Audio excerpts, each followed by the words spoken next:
Hey guys, my name is Rollen. Today we're going to be taking a look at some facts and trivia you didn't know about the Stephen King classic from 1989 that has unsettled numerous people. Pet Sematary is the story of the Creed family moving to a new house, unaware of the dark forces that lurk in the area, until one day when the pet cat is killed and their neighbor Judd shows Lewis that there's a way to bring it back.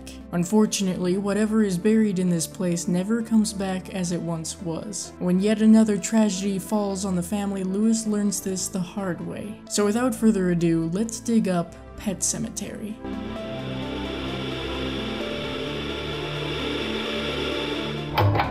Sometimes that is better. Of the many children's voices reading the epitaphs in the Pet Sematary, one belongs to Jonathan Brandis, who went on to play Bill Denbrough in the It miniseries. While it's extremely common for filmmakers to choose different locations than originally imagined, Pet Sematary was actually shot in the exact same area in Maine that King set his novel. As a matter of fact, King only lived 20 minutes away in Bangor, thus he was on location for a majority of the filming. Ellie Creed is actually played by twin sisters Blaze and Beau. Church was played by 7 different cats. The reason for this is that each cat was specifically trained to perform certain actions.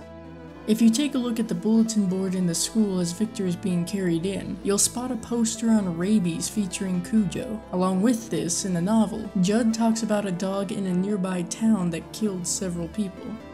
A Wendigo was originally supposed to be featured in the film, but obviously it didn't happen. However, if you pay attention to certain moments, the Wendigo is implied rather heavily. The odd sounds that are heard by the characters, such as when Judd is leading Lewis to the Micmac burial ground, indicate the Native American creature is nearby.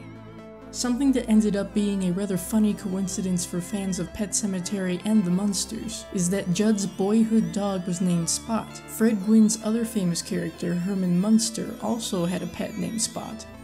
The part of Zelda was originally going to be played by a girl, but according to Lambert, all the girls who were interviewed were too sweet. So she decided to have Andrew Habatsek try it out, feeling it would be creepier that way.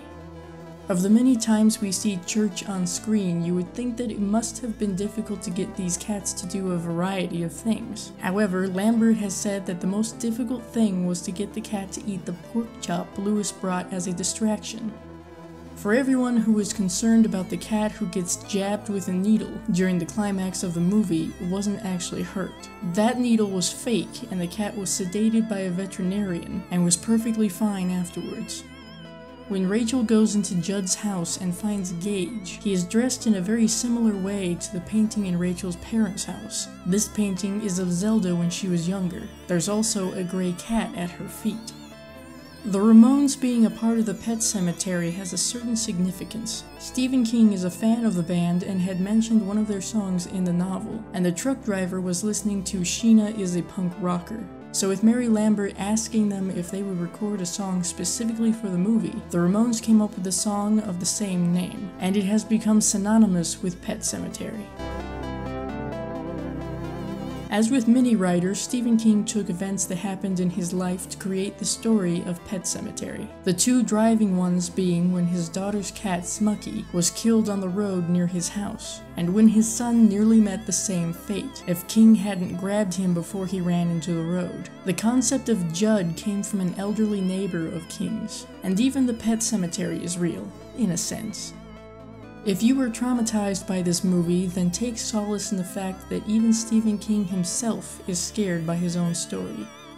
Pet Sematary almost didn't get published. After King had written the manuscript for the book, he shelved it, believing that this story went too far. His wife, Tabitha, was the one to tell him that he should publish it after she read it. It also ended up being the very first time he wrote a screenplay adaptation for one of his novels.